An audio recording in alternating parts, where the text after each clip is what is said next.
Gautama was a prince of a small princely state. When he was born, some yogi predicted that he will either become a great emperor or a great sage.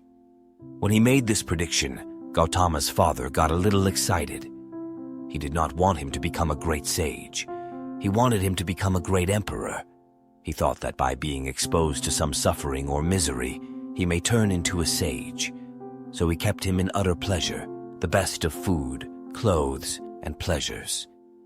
When he was 19 years of age, his father got him married to a very pretty young woman, kept him in a palace which was secluded from the rest of the society, where he lived in pleasure and was never exposed to any kind of suffering. One day, Gautama thought that he will just take a drive through the town, so he asked his charioteer to take him across. As he was going, he saw a man who was old. He had never seen an old man in his life. His father had protected him from all this. He said, "What happened to him?" The charioteer said, "Oh, he is just an old man." "How does it happen?" he asked. He said, "Everyone gets old someday." He looked at himself. He was a nice youth. "What, me also?" He said, "Yes, everyone gets old. If they live long enough, they get old."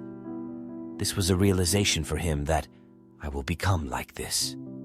Then he saw a man lying on the street who was ill with something, not able to get up and in great suffering. He said, "Stop! What is this guy? What's he doing?"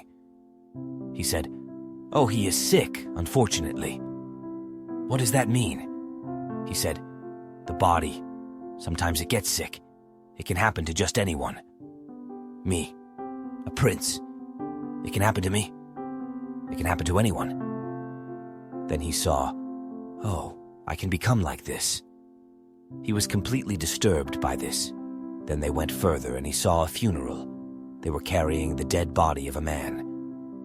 "What happened to that guy?" "Oh, he just died, that's all." "What does that mean?" "That happens to everyone without exception." Then he said, "What am I doing? Just eating, pleasures, and nonsense. What am I doing with myself?" He went into turmoil within himself.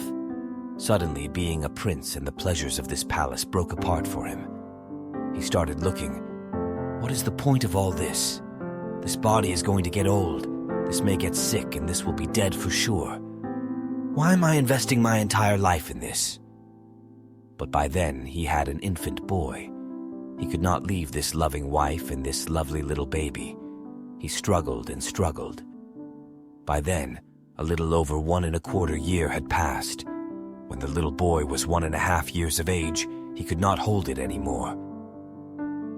In the middle of the night, without telling anyone, he slipped out of the palace like a thief and left for good. He went in search. I want to know the truth about this life. Gautama's journey of self-discovery took him far from the comforts of his palace into the realm of asceticism and spiritual seeking. He wandered through forests and villages, seeking out the company of various sages and yogis, hoping to find answers to the questions that had stirred his soul. He learned various meditation techniques, engaged in severe austerities, and explored different philosophies. During his years of wandering and seeking, Gautama experienced both the heights of meditative ecstasy and the depths of physical hardship. He practiced intense self-discipline and immersed himself in the exploration of his own consciousness. He sought liberation from the cycle of birth, death, and suffering that he had come to realize was an inherent part of human existence. After several years of rigorous practice and contemplation, Gautama found himself sitting under a Bodhi tree in a state of deep meditation. It was there that he experienced a profound awakening. The layers of illusion and ignorance that had clouded his understanding fell away, and he gained direct insight into the nature of reality and the cause of human suffering. Gautama, now known as the Buddha, meaning the awakened one, had discovered the Four Noble Truths: the truth of suffering, the truth of the cause of suffering, the truth of the end of suffering, and the truth of the path that leads to the end of suffering. He had also realized the concept of the middle way, a balanced path between extreme asceticism and indulgence. With his newfound wisdom, the Buddha decided to share his insights with the world. He traveled to different regions, delivering discourses that attracted a diverse range of followers, from commoners to kings. His teachings, known as the Dharma, emphasized the importance of ethical conduct, mental discipline, and wisdom.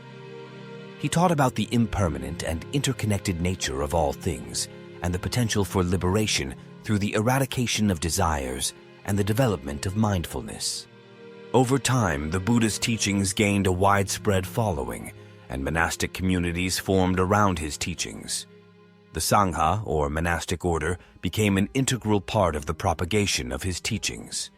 The Buddha continued to teach and guide his disciples until his passing at the age of 80, leaving behind a legacy that would shape the course of spiritual thought and practice for centuries to come. Gautama, the prince who had once lived a life of luxury and pleasure, had transformed into the Buddha, a revered spiritual teacher who illuminated the path to enlightenment and liberation from suffering. His journey from palace to enlightenment serves as an inspiration for seekers of truth and wisdom, reminding us that the pursuit of self-discovery and the understanding of the nature of existence are timeless and universal quests. If you enjoyed the video, don't forget to hit the like button and subscribe to the channel.